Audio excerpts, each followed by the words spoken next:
This is Dylan with RockCrawlinJeeps, and today I'm going to show you how to install the Riffraff Diesel FRx.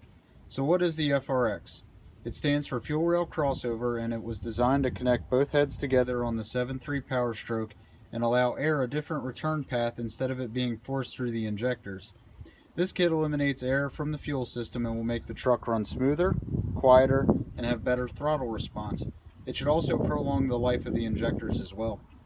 If you haven't already done so, go ahead and remove the power stroke cover located on top of the high pressure oil pump.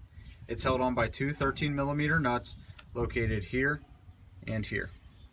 Drain the fuel bowl by turning the yellow lever located on the back side of the housing. Disconnect the return line located on the right side of the fuel bowl using a 5/8 line wrench. This nut here. With the return line disconnected, remove the two bolts holding the fuel pressure regulator in place with a T25 torque bit socket. Use caution while removing the regulator so the spring and plunger do not get lost. We're going to be loosening this bolt here and this bolt here. The Riffraff FRx replaces the fuel pressure regulator that was just removed. It's a very tight fit, so you're going to need to loosen the mounting bolts for the fuel bowl located on the front of the high pressure oil pump. The two mounting bolts require a 13mm socket.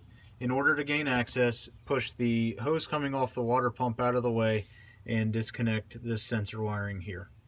Using a 9/16 wrench and a 1-inch deep well socket, remove the exhaust back pressure sensor to gain access to the left mounting bolt.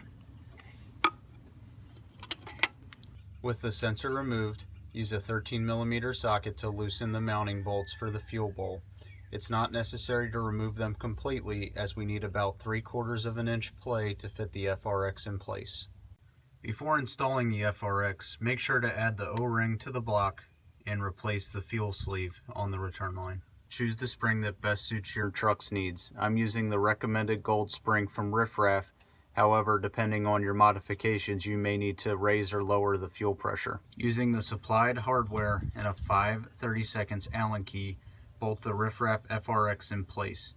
I used a zip tie to keep the return line out of the way.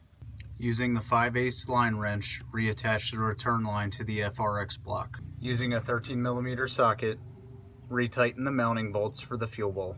With the FRx in place and the fuel bowl remounted, it's time to connect the fuel lines to the engine. To the left of the high pressure oil pump, remove the small square fitting.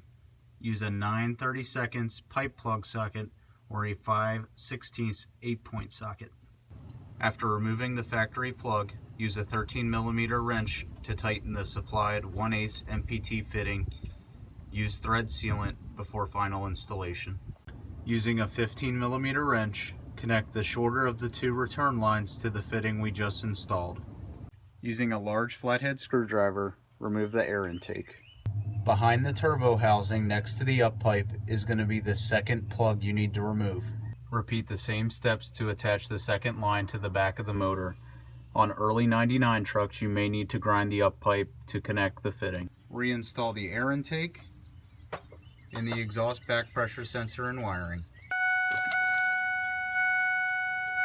Cycle the key 2 to 3 times to refill the fuel bowl. After refilling the fuel bowl, check the fittings for leaks and then take the truck on a 10 to 15 minute test ride.